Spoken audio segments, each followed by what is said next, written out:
And it hits me, oh my gosh, this is that triangle. You know, there's explanation for everything that occurred in the Rendlesham Forest incident that doesn't involve aliens at all. It was completely silent. It comes right over our heads. He saw a classic flying saucer, really, standing in the clearing. He turned over to my father and held his hand, and he looked in his eyes and he said, "We're not alone."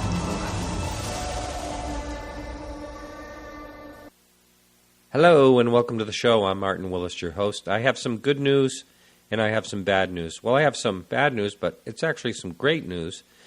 And the bad news is this is not going to be a live show tonight. However, the great news is I have Charlie Foltz and Jim Weiner from the Allagash incident in Maine, a very important case. And I believe this is a very important interview I did with them last year. I did this at a conference, and there was a lot of background noise, so I always wanted to re-record with them. But now that the show is live, they're not going to be able to do that.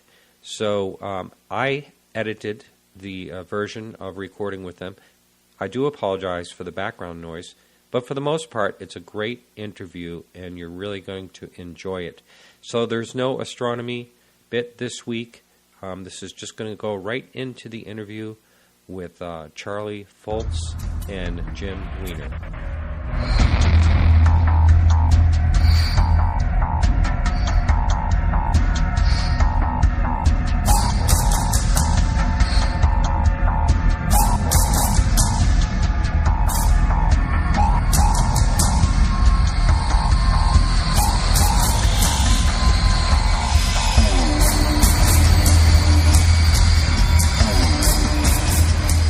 All right, I'm with Jim and Chuck of the Allagash incident. Thank you so much for joining us. I've been waiting to talk to you guys. Well, thanks for having us, Martin. It's really a pleasure to be here. Yeah. Yes, thank you. So we're here in Maine, and this happened north of here. What is it, 3-4 hours north of here? It's pretty far. It's North Maine, above Baxter State Park, north of Mount Katahdin. Yeah. And goes right up to the Canadian border. Right. So you're I don't know how far away we are from here, but when we left Boston, it was like a full 10 hours drive. It was from over Boston. a 9-hour drive from Boston. Yeah. So. You can't get there from here, as they say in Maine, right? Well, you can, but it's not easy. Yeah. It's easier to fly. Yeah. So the thing that I think is the most intriguing about your story is that you really kind of forgot about it for like 10 years or so or something like that. Can first of all, for the person who's never heard about the Allagash incident, does one of you want to explain exactly what happened? Well, what happened was Charlie and I and my twin brother Jack and another friend of ours from Mass College of Art went up to first we spent a weekend on Mount Katahdin climbing around, and then we flew into the Allagash waterway system on a bush plane. And we wanted to spend a couple of weeks canoeing and camping up on the Allagash. It's a dual lake and river system. I think it's about 60 miles of lakes and then another 60 miles of river. Now, do you have to port, what do they call it when you... Portage? Do you have to... Yes. Yeah, carry the canoes for a while? There are some... Yeah. Longest portage was a quarter of a mile. That was from Chamberlain into Eagle Lake. Right. There were a couple other shortages and there's around the waterfalls. There's a waterfall you have to portage around, and then there's another stretch of rapids called Chase Rapids, which is about 2.5 miles in length, which you don't have to. They're class 4, and people run them all the time. Charlie and the other guy that was with us ran them. But if you want, you can portage around those two. So those really only those 3 areas. But the bottom line is a very remote area. Oh, extremely. It's very remote. And it's you like see going moose back and in bear time, Martin. Oh yeah, we were going down the Allagash River section, and we were about 15, 20 foot from a bull moose, and it was just around the start of rutting season, so we drifted by quietly without making any noise. Yeah. You see a lot of blue heron up there. We did. Yeah. Eagles. Loons, a lot of loons. A lot of loons, yeah. So it's really beautiful, too. It's very, Oh, yeah. it's like going back a million years in time. It's That's amazing. right, yeah. Or like Alaska almost. So what was the first? You had 2 sightings, and the first one wasn't so spectacular. No, but, it wasn't. We were, the second day in, we were on Chamberlain Lake, and we had just pulled into a campsite, and there was probably 10 or 12 other people at that campsite. It was a fairly large campsite. So there were other people there, and we got in right at dusk, so we were latecomers. And there was a couple gentlemen standing on the beach of the lake who were looking for their sons. Were out on the lake in a canoe, and they were a little concerned about it because when it gets dark, you really can't see the shorelines anymore. So they were worried about these kids being caught out on the lake at night. So we were kind of, everybody was standing on the beach, kind of scanning the lake, seeing if we could see any movement out there. And one of these guys suddenly said, "Oh, what's that funny light over on the other side of the lake?" And it was a fair distance away. I mean, I would say it was a few miles at least away from us. And you could see this light moving over the treetops from, I think it was going from right to left, from our right to our left. Which From meant south to north. we'd be going from south to the north. And I just happened to have my binoculars with me, so I grabbed my binoculars and focused in. And once I got focused in, I realized that it wasn't a star. It was definitely some type of a craft of some sort that was moving just on the other side of the lake. And the other thing I noticed was that it had this really odd quality to the light. I couldn't really put my finger on it, but it was almost like a velvety, yellowish quality to it. And I remember thinking, well, that's odd. And then while I was looking at it, I had been observing it for about 30 seconds. And then all of a sudden the light just blinked out. It didn't really blink out. It went from the outside in like a Did you see that at the same time, Chuck? I saw it disappear. I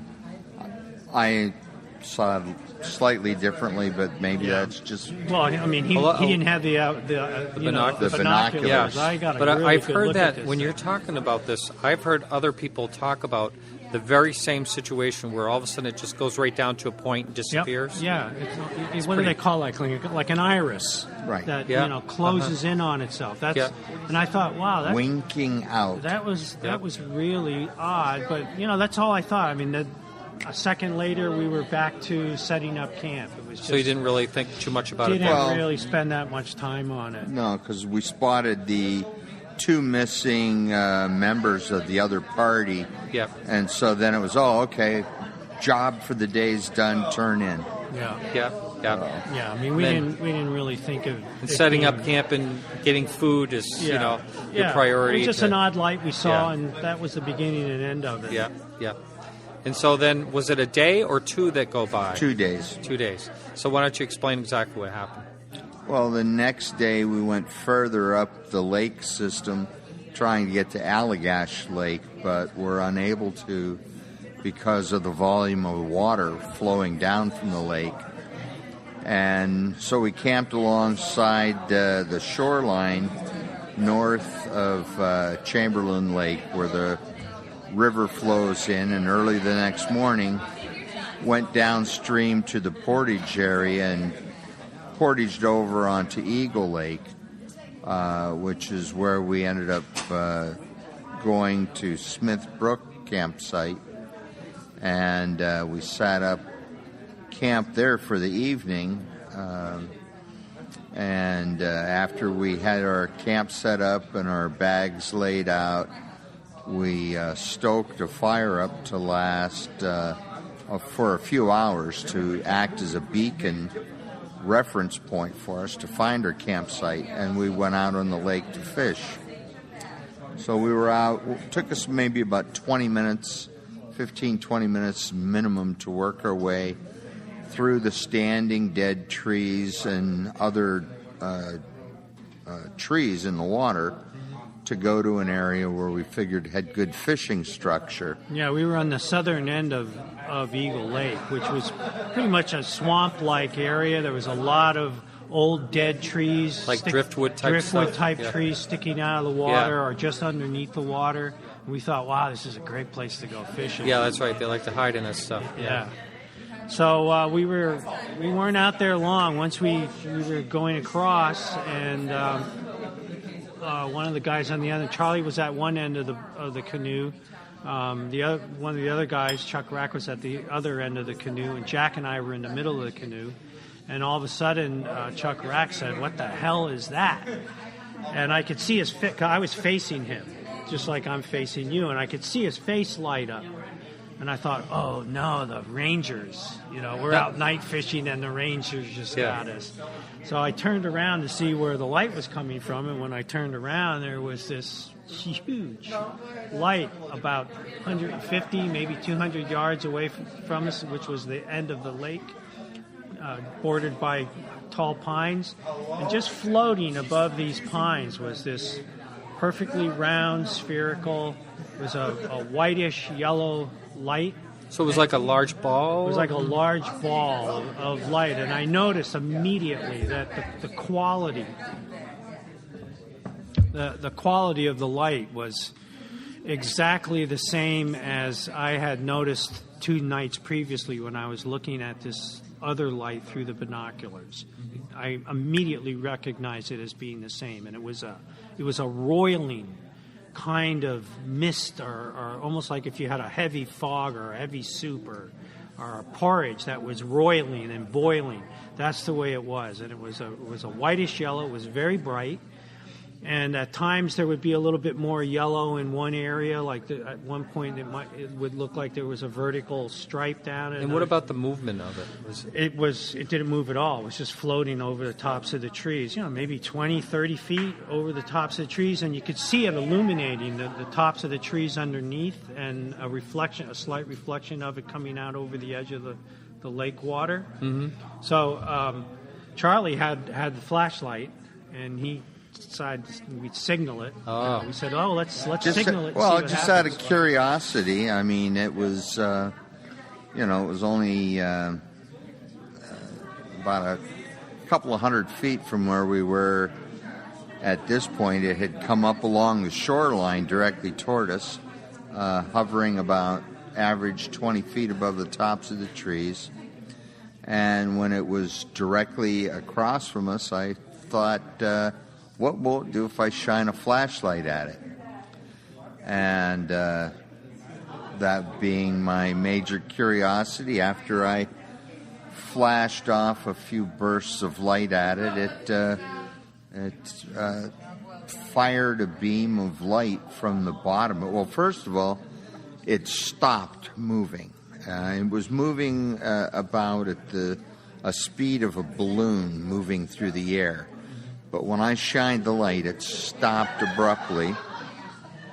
This shaft of light came right out from the bottom of this sphere, hit the water surface, and then that sphere of light followed this beam. As the beam was approaching us, we realized that the sphere was coming along too. Well, my curiosity at that point was satisfied, and so I replaced the flashlight with a canoe paddle, and assisted by the rest of the guys in the canoe, we started moving toward our fires briskly as we could. As fast as we could. If we could have run, we would have. Yeah, we were in the water. We would have. Well, one of the things we should mention, Martin, is when we first saw this thing. I mean, it was both terrifying and beautiful at the same time. Wow. I mean, it was just this beautiful light that was just, it was like it was alive. And we were sitting there trying to think of what this thing was, because it made no noise at all. It was perfectly silent, absolutely, totally silent. Wow. And it was a still night. The water on the lake that night was like a sheet of glass. So there was no noise. And up there's no crickets or frogs. You hear an occasional loon, but other than that, it's totally silent. Right. I remember going up in that area not quite so far as a young boy, and my ears ringing because it was so quiet. Yeah, I mean, it's really quiet. Yeah. So, and this thing made no noise whatsoever. So, we sat there for a few minutes. It was, 5 or 10 minutes, I guess, trying to figure out what this thing was. First we thought, well, okay, it's not a helicopter or an airplane, or we'd hear it. Yeah. It doesn't, I've seen pictures of weather balloons lots of times, and this thing didn't look anything like a weather balloon. Well, it was nighttime and it was illuminated. Yeah, especially the beam shooting the beam beams down. don't shoot out of weather balloons. So when this thing shot that beam out, it was very scary. But I think we were very logical about thinking that whatever this thing is, it's our advantage to be dealing with it on solid ground rather than floating in the middle of a swamp. Sure. Because we were seriously worried that if we tipped over or fell out of the canoe, we'd get snagged. Someone was going to drown. Somebody was going to drown. Sure. So we said, look, we're out of it. But I'll tell you, when we were paddling back to our campfire, we were paddling as fast as we possibly could. Now, how many people were in the canoe? Was there 4 total? Just the 4 of us, yeah. So anyway, when we were paddling away from this thing as fast as we could, I remember Jack and I both kind of looked back because Charlie was paddling as fast as he could. Jack and I were using our hands. Really? Wow. Chuck Foltz was in the back, steering us to our campsite. We could see the fire. Yeah. And then Jack and I both kind of looked back to see where this thing was because, it was coming towards us when we left. And I remember looking back thinking it was still way back there. And then when I looked back, it was right behind us. And I remember thinking, there's no way that we're going to outrun this thing. And then seemed like the next instant, our next moment, our canoe just hit the beach, and we went up onto the beach. And when we got out, we turned around and looked at this thing, and it was just right off the beach. I remember thinking that if I had a stone, I could bounce a stone off if I threw a stone hard enough. Mm-hmm. And there was a beam of light coming out of the bottom of it that was just shining straight down on the water. And now, did it affect the water at all that you remember? No. Yeah. The water was as calm and as reflective as a sheet of glass. Yeah. There was no moon in the night sky. All of the stars were reflected in the water. Yeah. So now that we're on shore, I pick up the flashlight again and I signal it. But at the time I signaled it, once we were on the shore, it began to move directly away from us. I, for some reason, felt it was about to go at a quick rate of speed. So I took the flashlight and shined it at my wristwatch, trying to find the sweep hand. And while that just took a moment or two, I looked back up, reacquired the sphere, and it just sort of like skipped out. Jim and everybody observed it sort of like here, there, like going up steps, so to speak. Yeah, I remembered when we were staying there watching it, it winked out the same way it did the 2 nights prior from the outside edge in. Yep. And then a second later, the light came on again. And I think at one time the beam had gone up. Like a headlight. You could see a beam going up ahead of it. And then this thing would wink out, and then a second later it would come on again, only it would be much further away and higher. And then it would wink out again, and then a second later it would come on again, and then it would be much further away and higher. So very had sporadic. This visual. At one point it just sort of eventually just went straight out as a pinpoint, as a ball of light, and then it disappeared as a pinpoint of light in the night sky. That's when I took and swung the flashlight back on the wristwatch, and this whole movement only took 8 to 10 seconds from the time it began to move away until it was indistinguishable in the night sky. Yeah, and it still made no noise. None at all. And this thing was clearly going much faster than the speed of sound. There was no sonic signature. That's always bizarre, isn't it? So now you notice the fire has changed. Well, not at first. I mean, we just sort of all walked back up to the campsite and just dropped, just sheer exhaustion. We figured from our exertion paddling away. And it was at that point that I walked over to the campfire because I had been focused on the flames as I was paddling to our campsite. Sure. And it just seemed like a moment later we were on the shore, and now the fire is burned out. And if you've ever built any fire, you know it burns until it extinguishes itself or you put it out.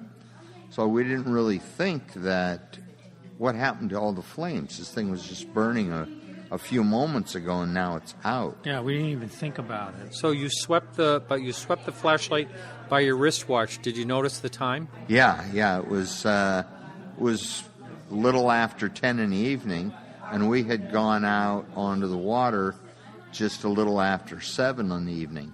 But we didn't think anything about 3 hours have just passed, because as far as we were concerned, or we knew, we had only gone out under the water, began fishing, saw this thing, had our brief encounter, and made it back to shore as quickly as we could, and then it disappeared. Mm-hmm. And for, years we never thought about it. We didn't have any concept of missing time in those days. Did you talk a lot about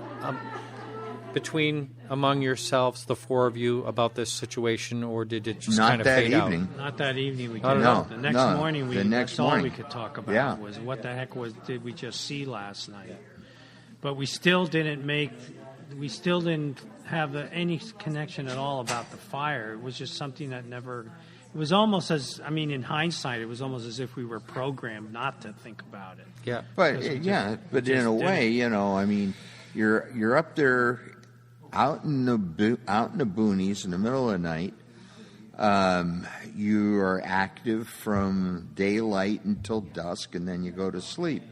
There's no news programs, no sports games you're wanting to see or anything, because you don't have anything. Yeah, no outside stimuli. No, nothing at all.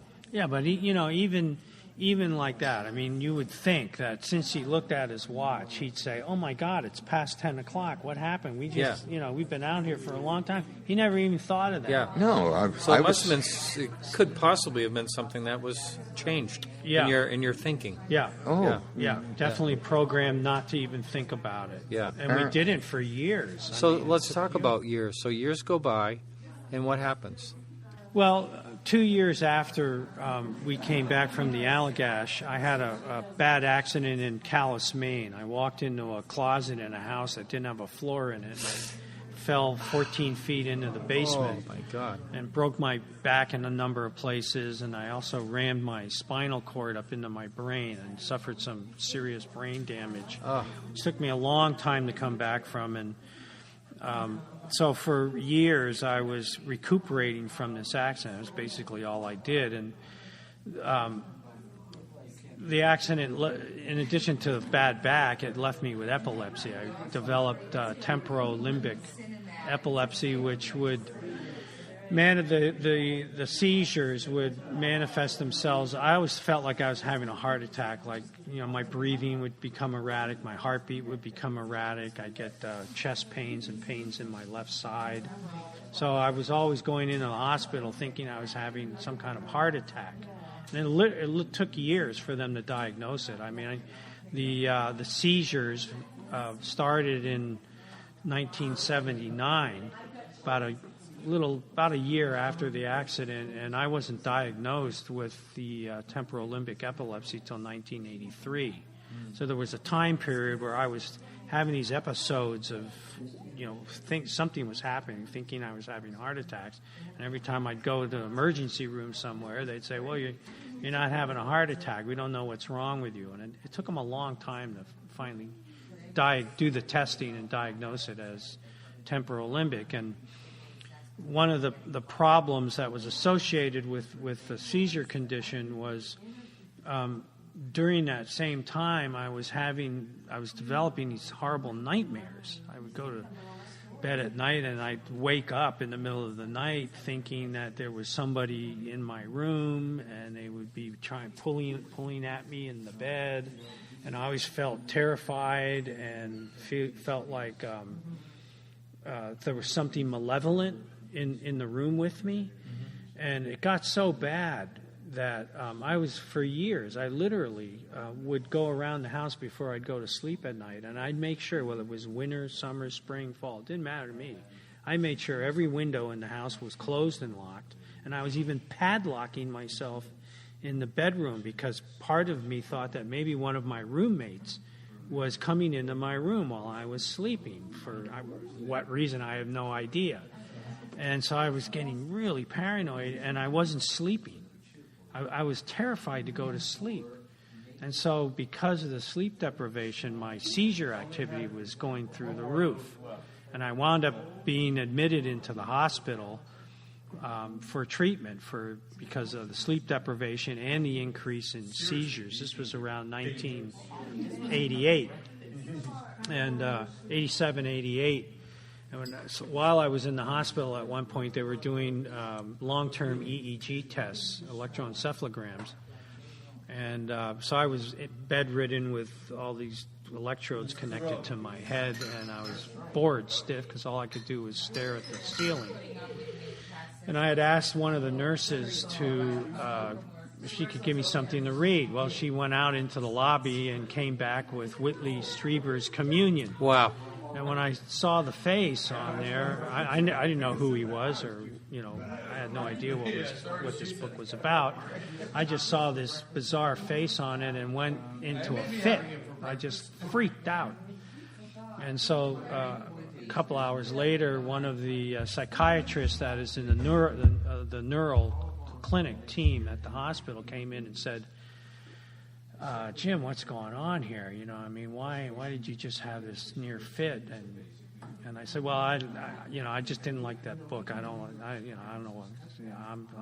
I'm hooked up to this stuff. I'm not in a very good mood. What do you want? And so he said, well, come on, something's going on. I said, well, it reminds me of these nightmares I'm having. And so he said, well, can you talk about your nightmares? These nightmares are keeping you up at night. This is an issue we have to deal with. And so I started talking about these nightmares of waking up at night and feeling like there was or seeing movement in my room and feeling that I was being violated in some way. And he came back a few days later and he said, well, I've recently had dinner with a friend of mine who turned out to be Dr. John Mack from Harvard. Wow. This was in coincidences. 88. Yeah. He said Dr. Mack happens to be working with some people who are having nightmares very similar to what you're describing. And I want to ask you an odd question. I want you to be honest with me. And I said, well, of course, just ask me whatever you want. He said, have you ever seen a UFO or been close to a UFO? And I said, yeah, as a matter of fact, I have. But what does that have to do with my seizure disorder? I don't want to talk about UFOs. I can tell you all about this UFO we saw up in Maine 2 years ago, but I don't see what that has to do with my seizures. And so I was very reluctant to talk with him about this. But eventually he said, look, I think there's a connection here somehow, and I want you to talk to someone in the field, in the UFO field. And he was the person who contacted Raymond E. Fowler, who at that time I believe was Northeastern head of investigations for MUFON, or he's one of the head of the investigations for MUFON at the time, the Mutual UFO Network. And he arranged to have me meet Ray. Ray was coming in a couple of weeks to one of the local conventions. And so I went and met and talked to Ray, and Ray asked me to describe our encounter in Maine, which up to that time was, all we remembered was a sighting being chased across this lake at night by this object. And during the course of the conversation, I had mentioned that Charlie was with me and this other guy and my twin brother Jack. And when I said twin brother Jack, he said, "Wait a minute, did you just say twin?" And I said, "Yeah, I have an identical twin." So then that seemed to pique his interest a little bit more. And at that time, he had a table set up where he was selling some of his previous books. So he shut down the table and said, "Okay, I want you to go through this whole thing from beginning to end, this sighting you had in Maine." And so I did. I went through it again, and then at the end of the second run through, he asked me if I and the other guys would be willing to fill out a MUFON report. So I said, "Well, I will certainly do it, and let me talk to the other guys." And I contacted Chuck and my brother and the other guy, and we all agreed to fill out a report. And so once we did that, then Ray asked if he could continue a more in-depth investigation. You want to go through that part, Charlie? After he received the MUFON contact forms, he became quite interested in, and then we had provided a list of people that we had originally, back in 1976, shared our story of being chased across the lake from. That was one of his starting points. And then from there, he went on and checked the Bureau, I think it's somewhere in New York State, where all of the weather reports and records are stored for the weather patterns across the U.S., and all the records are compiled and stored in an archive. Well, he checked those and found that there was no moon and that the weather was as we had described it. And we had in our reports mentioned a ranger named Everett E. Cram, who was the check-in ranger that we had met when we began our canoe trip on the Allagash system. And so Ray then progressed further for probably, it was over almost a year and a half minimum before he was done investigating the background on us. And after doing such extensive research, he then made arrangements with a hypnotherapist named Tony Constantino, and then brought us in individually one by one. And we each then went through regression. I think, Jim, you were the first one to go, and then Jack, and then me, and then Chuck. And in fact, we went through multiple regressions. We also went through some polygraph testing. That came later on, though. Yeah, but Ernie Rice was the polygraph expert. He used to be a polygraph technician for the Secret Service, and he was currently doing a lot of work with the Massachusetts State Police Department in the state of Massachusetts. He was definitely qualified. One of the things I should mention, Martin, is the day after we had this chase event on the Allagash, we actually reported it to one of the rangers that was up on the lake system. They had a huge ranger station up on the lakes. There was a ranger center there. And every day the rangers come to the campers' campsites to collect your trash so the bears don't come into your campsites. And so the morning after we had this encounter, one of the rangers came to collect our trash. In fact, we waved them over, and we actually made a formal report to the ranger. And Ray was able to get that report. Oh, that's nice. When he started doing his investigations. Now, can you tell, when you started doing this regression, can you give the details of what came out of it? Yeah, I went first, and to be honest with you, I didn't really think much of hypnosis at the time. I didn't, I was totally naive about what hypnosis really was. I'd never been hypnotized in my life, and I always thought it was a carnival act. Right. You went to they made you cluck like a chicken and quack like a duck, and it wasn't anything like that. It was basically just a very intense state of relaxation where you could focus on an event and without distraction, so you could better remember, what happened at the time. So what Tony Constantino did was he put me in a very relaxed state and started us and took us back to that night on the Allagash, so we could try to see if we could remember anything more about it.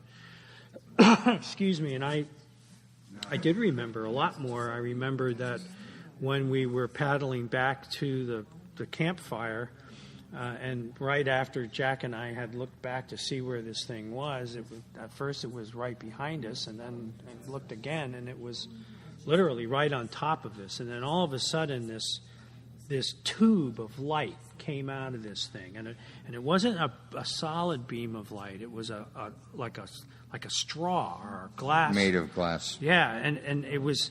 If you can imagine the big enough wall, to take in a Volkswagen. The wall of it was good 10 feet in diameter. I'd say 8-10 feet in diameter, and if you can imagine the wall of the straw had this weird bluish whitish light that scintillated, and it reminded me of like when you're in a dusty room with sunlight coming through a window, and you can see the dust kind of flowing, dust particles like flicking. smoke, through the shafts of light. Mm-hmm. That's the way this energy seemed to move.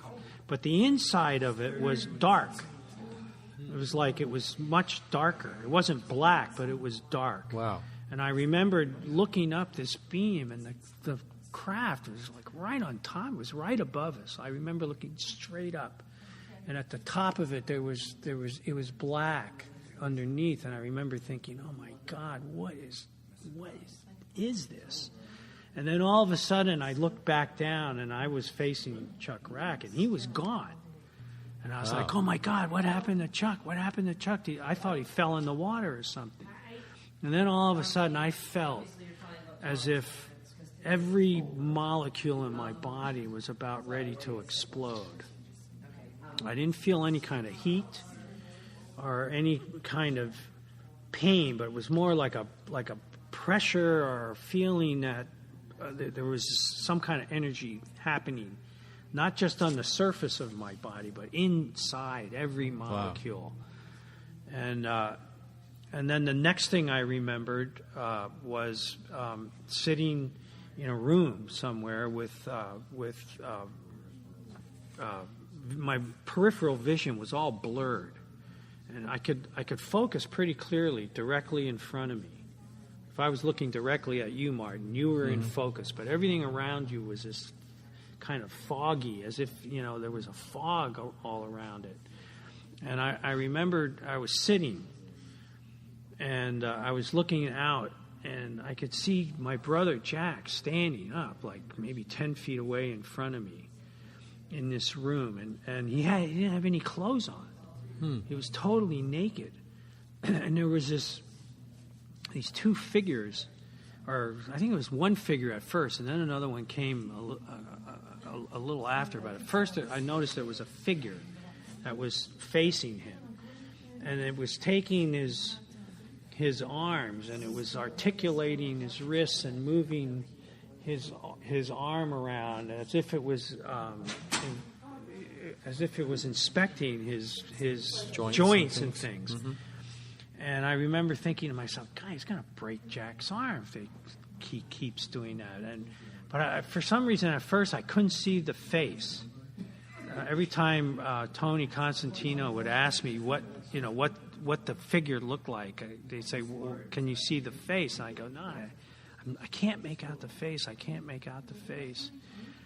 But because I was so focused on what they were doing to Jack, I thought for sure they were going to totally dislocate his arm. Mm-hmm. And then I was able to focus, and I remember I just totally flipped because this thing had a face like a head like a bug, like an insect. I remember saying to Ray, it looks like a bug. It looks like a bug. I was completely freaking out. And it had this weird kind of wand, like a thin needle-like wand in its hand that was maybe 12 or 14 inches long, and it had just a tiny little bulb on it, and it was scanning Jack. Like it was scanning his chest, and it would touch him on certain parts, on different parts of his body.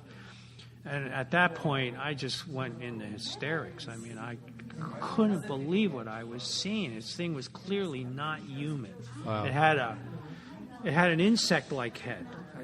That's what it looked like. It had these big eyes, like a bug eyes, like an ant has. Have you ever tried to draw, or has a rendition of this been drawn? Oh yeah, sure. It's probably available online. It is. Yep. Yeah. It's public domain, and it's also in Ray's book that he wrote about the case later on. Mm-hmm. We all did drawings. I mean, one of the things that Ray asked us to do, because we were all artists at the time, he asked if whatever I remembered, if I could make a drawing of it, would I do that? And I said sure. And I'm not a very good drawer. Like Charlie and Jack are amazing illustrators. At that time, I was working in clay. I was a potter. Yep. So I was very good with clay forms and things, but Yep. I'm by no means even a good drawer. I'm terrible. I can do little simple line drawings with a little shading. That's about as good as my drawings get. But I did a pretty good rendition of what I remembered seeing. And Chuck's laughing. well, I just thought he draws bugs, but as long as they're ET type bugs. yeah. Okay. So, but anyway, I remembered sitting, and then I noticed that Charlie was sitting on this. I realized I was sitting on a bench that was sticking out of the wall wherever we were. I had no idea where we were. But Charlie was sitting next to me, and Chuck Rack was sitting on the same bench. We were all naked. None of us had any clothes on. And I remember thinking to myself, like, what is happening? What is going on? I was in a total state of terror. I can't describe what it felt like to be in that kind of a state of terror. I've never been that terrified in my life, ever. Absolutely, I'm and sure. It was totally consuming. I mean, as soon as I was able to see the heads and realize that whatever these things were, they weren't human, I just flipped. And so then I was watching what they were doing to Jack, and then a second beam came, and they walked Jack through this opening. It was like a hallway or a door of some sort. And then they came for me, and they took me. Two of them came, one on either side, and they took me by my arms. They lifted me up, and they started walking me towards this same area where they had walked Jack, and he disappeared somewhere. And I didn't want to go. I was like terrified. And so I balked. I actually tried to resist. And one of them took one of these wands and they stuck it up into my rib cage. And it was really painful. And I just poked you in the ribs? Yeah, they poked me. Wow. Like a prod. They prodded me like a cattle prod. Mm-hmm. And it hurt a lot. And I remember I didn't hear anything in my head.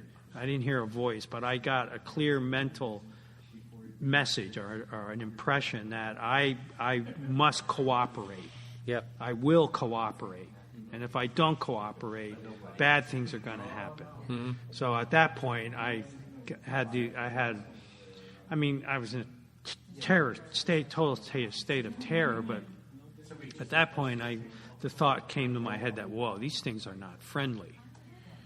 These things could be malevolent. And then that made me even more terrified. So I went. I thought, okay, I'm going to bide my time, and when I get an opportunity to escape, if I ever get an opportunity, I'm going to take it. So they took me through this room, and then I remembered. I mean, you have to understand, like, all these memories come through in patches, in pieces. It's not like you remember everything from point A to point B from beginning to end in continuity. It's like you seem to remember part of an event, little snippets, and then you suddenly remember being somewhere else. So I remembered them walking into this hallway. It was like a hallway of some sort. And then the next memory I had was being on a table, like an examination table. And there was more of them. There was one on either side of me, and there was another one on the base. They all looked the same, basically? They all looked the same. They weren't that small. They weren't like the little tiny grays. They were almost our size. My impression was that they were almost as tall as I was. They had a face that looked like an insect, or at least they had these big eyes. They could have been goggles or with some kind of mask, because it looked like they had a projection coming out where our mouths usually are, Yep. which could have been some type of mask. I don't know. They didn't seem to have any ears that I noticed. They had really thin necks, like almost pencil thin like necks. They had 4 fingers that were They had an articulating joint where it would be there was like a the fold. palm of our hand. There was a fold down the center of their hand, so they could fold the fingers opposite one another Instead of having thumbs. They had 4 opposable digits, as we only have our thumbs. Yeah, the only opposing digit. And they wore some type of clothing. I remembered it was like it reminded me of like the skin tight spandex that skiers wear. Yeah, that's kind of what you hear a lot. Yeah, that's what it reminded. Almost like it was like full body. It was full body. Coverall, it was I meant. Full body, and I remembered that. And anyway, they had me on this table, and they came with this device which looked like some kind of tube. I mean, it's hard to describe. I mean, everything that I saw, I've never seen before. So it was alien. Yeah, it was alien. and I got this clear impression. I mean, the communication for me was never in things like words in my head or a voice. It was like it was like I telepathically knew what they wanted me to do. Mm-hmm. That's the only way I can describe it. But it was clear. I mean, it wasn't like I had to guess. Yeah. I mean, I knew what they wanted, and I knew that they wanted a sperm sample. And so, I'm thinking, oh my God, how am I going to do this? I mean, I'm terrified. You know, my thing was like, it was like somewhere inside of me. That's how scared I was. So I started. So then all these thoughts of like having sexual relations with my girlfriend, or women magazines, I don't know, but all these sexual images started floating through my head, and eventually they got a sperm sample out of me. And then I remembered I felt really violated. I felt like, wow, I've just been raped here. And I was really angry, and I was really scared, and I thought, I could break one of their necks. If I grabbed them. Pencil thin neck. Thin neck. Maybe I could break one and then create a diversion and try to get out of there, because I was absolutely certain in my mind that the next thing they were going to do was start cutting me open. It was dissection time coming real soon, and I didn't want to go there. Yeah. And I mean, it sounds horrible that I would even think of killing something, but to me, it was my life. Yeah. It's pretty much all I remembered, because I was so upset that Ray and Tony thought I was going to have a seizure. And so they quickly brought me out. So every time they would take me in, I would go into these intense anxiety states, and then they'd have to bring me out again. And they actually got a lot more information from Charlie and Jack than they did from me. So Charlie should at least... Yeah, Charlie, so I'm going to ask you if your regression had very similar... Was it basically similar, and did it fit everybody else's as well? Did everyone else? It did, and in much the same as if you were in an automobile with, let's say, 4 people. I use this example. And you have an automobile accident. All 4 people remember the accident. All 4 people remember the details. But if you're behind the driving wheel, you're going to have a point of view and remember details that the people in the back seat are not going to have, because they're looking elsewhere at things that you didn't see. So I very much remember the exam room as being very brightly illuminated, but my field of vision was quite short and shallow. I have had kind of a similar thing when I've gone to the eye doctors and my eyes were dilated. Yes. But only a bit more intense than that. But it was a very unnerving experience. And the only positive thing I can say is, hey, it was catch and release. Yeah, just like you were doing up in Maine, right? Now, would you describe the beings exactly like Jim does? Slightly different, but very much the same. And what was that when you were regressing? Do you remember the shock of seeing them for the first time, like he was talking about? Oh, hell yeah. Yeah. Yeah, you never forget that. I bet. My first memory of the regression, struggling to lift my head up. And as I lifted my head up, I realized I was on some type of flat surface. It felt kind of like leather in a way, like a soft leather, but it was a firm surface. And the first thing that I focused on were my feet. And I was thinking, that's odd. Where the hell are my socks? And then I thought, well, where are my shoes? And then I realized I didn't have any clothing on. And that was my next question to myself. Where the hell are my clothes? And the last one was, where the hell am I? I could just barely make out some figure standing in front of me, but I could kind of see the twins and Chuck sitting on this bench, and I was screaming in my head. I couldn't articulate anything. Help me! What are you guys just sitting there for? I wasn't restrained. I had no